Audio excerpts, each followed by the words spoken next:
Meghan and Harry are finally feeling the full force of karma's crushing wheels. Two incompetent, ungrateful, and self centered hypocrites brought $100 million Netflix series to its knees. There's no one who's more deserving of this, so let's enjoy it.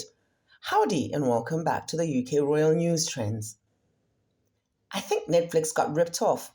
The first installment of Harry and Meghan's Netflix docuseries, titled Volume 1, is typical of the royal couple in every way: pompous, nasty, self aggrandizing, and full of empty promises. The much hyped Harry and Meghan has failed to live up to expectations. The reviews have been terrible, with The Hollywood Reporter stating accurately that the show takes a lot of time to reveal very little.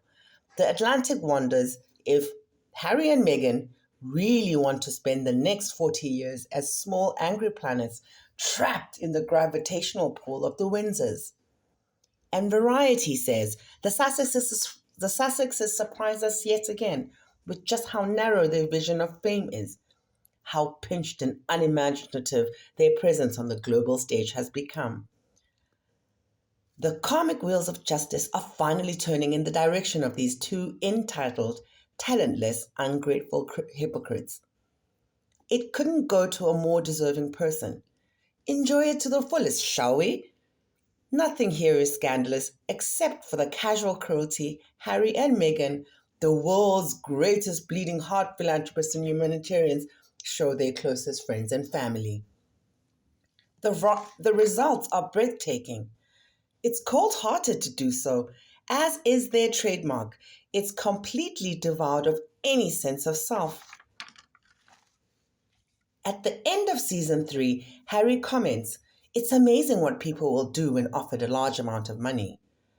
Like betraying people who have shown you nothing but love and support throughout your life, including openly blaming them for racism. Like secretly filming yourselves behind palace walls long before you claim to have an idea you'd be exiting and monetizing and saving all that ostensibly sacred stuff for $100 million Netflix deal, including Harry's marriage proposal, which Meghan seems to have secretly recorded on her phone without his knowledge. This way? Or, like when Harry says of Meghan's father, the man who largely raised Meghan on his own and helped pay for her private elementary and higher education. She doesn't have a father? This is as scathing as Harry's veiled insinuation that the future king, his brother, couldn't find love in marriage. Harry may have ruined any chance of peace between him and William. And what has Kate done to warrant such hatred from her brother in law? These are his niece and nephew's parents, his children's cousins. However, Harry and Meghan play checkers, not chess, with cold hands and even colder hearts. Not only do they lack long term vision, but they also lack the ability to formulate effective strategies. The perverse temporary highs of victimhood provide all that they care about. This series is like watching a Hitchcockian folie à deux without any of the wit, elan, or sophistication. It's like a sappy Oprah interview with boring historical B-roll intended to back up Harry and Meghan's racist claims about the British monarchy.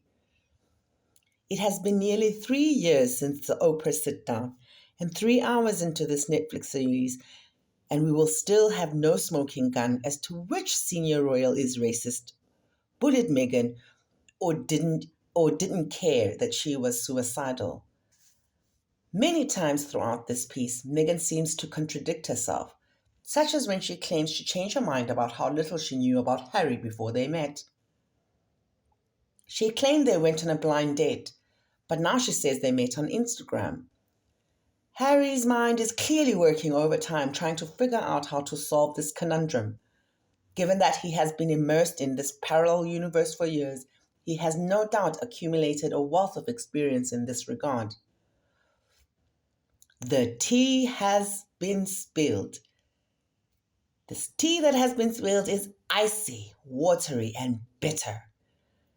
Let's hear Meghan as she sits in a huge room with pastel drapes and soft lighting, a halo effect, if you will, for our greatest living saint since Angelina Jolie, and talks about how she has to tone down her light, beauty, and overpowering star wattage so as to not outshine Kate or the Queen.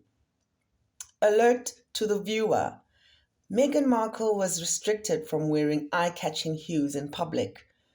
Not so much couldn't, but wouldn't.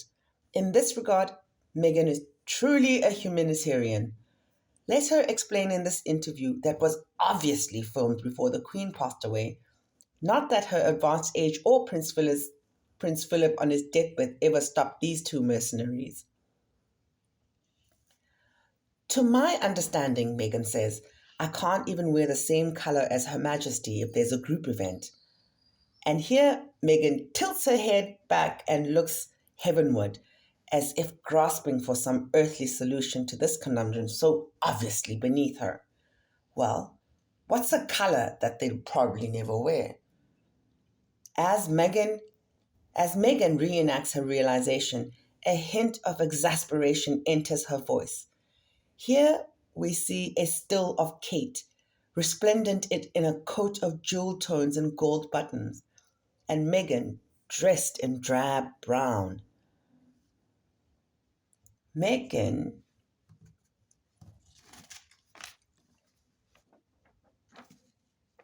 Meghan complains that everything in her closet is camel, beige, and white. So I wore a lot of subdued colors so that I wouldn't blend in. Okay, buckle up, Meghan declares. I'm not trying to stand out here. No alternate reality of me joining this family would have me not making every effort to blend in.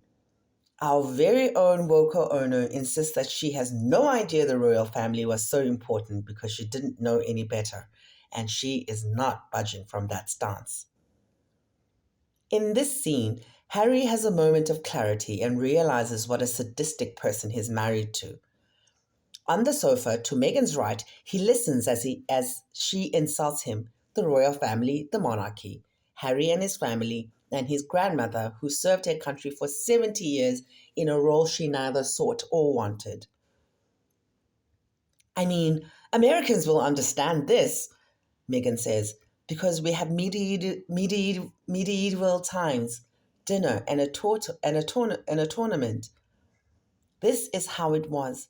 Anyone who has ever been invited to Balmoral to meet the Queen can answer with absolute certainty no. In contrast, it's completely different. But in order to rise, Meghan must lower Harry to hers. This is why they're leaning towards phony casualness by having William and Kate over for dinner, their first meeting, with Meghan barefoot and in ripped jeans. Improve, please. We return to Meghan's reenactment of her introduction to the Queen, in which she performs a theatrically deep curtsy, wiggling her eyebrows mockingly as she laughs and says in a sickly sweet fake voice. There is no other word to describe Harry's expression. He can expect the woman he left everything for and everyone for to direct all of her venom, victimhood, and propensity for publicly tearing down close family members straight at him for the rest of his life. There's zero skepticism that this will occur, and Harry fully merits whatever punishment comes his way. The Meghan Markle we see here, and she truly believes she is showing us her best self, will discard anyone as soon as they cease to serve her narcissistic needs, boost her ego, or serve any useful purpose in her life. Take Ashley, the grown up daughter of Meghan's estranged half sister Samantha. Meghan extols the virtues of her niece, describing how she actively sought out and nurtured this relationship and how much her niece means to her in return. Ashley, for her part, describes Meghan as all the things: an aunt, but also a sister figure and a mother figure, who took Ashley on vacations and talked to her about anything and everything. They used to talk on the phone all the time, but after Meghan and Harry got engaged, they stopped. Who did not make it to Harry and Meghan's wedding? Yes, poor Ashley, who doesn't seem to be buying Meghan's hazy excuse here that unidentified palace advisors forced her hand. Tearful, bewildered, humiliated, and skeptical, Ashley watches this docu-series without openly questioning why her adored aunt invited celebrities she had never met before, Oprah, the Clooneys, David Beckham, instead of her own flesh and blood. Perhaps Ashley also did. Perhaps Meghan insisted on one last slash. Who can tell what's happening in Harry and Meghan's hall of mirrors? What little of Harry and Meghan's normal life we see here is interesting. We see Harry and Meghan in the back of a chauffeured SUV as they drive through Manhattan, and they freak out when they see a lone paparazzo on a scooter. Just one individual. Anticipate an exaggerated response of panic, fear, and fake serenity. Meghan leans into Harry and tells him, safety first, meaning they won't flee from the imagined hordes of photographers like in the trailer for this vanity project. Harry's anxiety over Diana's death is only exacerbated by this statement. With her makeup artists and friends and her personal assistant and friend, Meghan has gone full Hollywood and become a cliche. As an audience, we suffer through Harry's clumsy and blatant explanation of the duties of the royal correspondence. What would you guess? Harry says of the royal schedule, it's like this. It's like this family, referring to the royal family, is ours to exploit. Saying something along the lines of, their trauma is our story and our narrative is to control, is very common.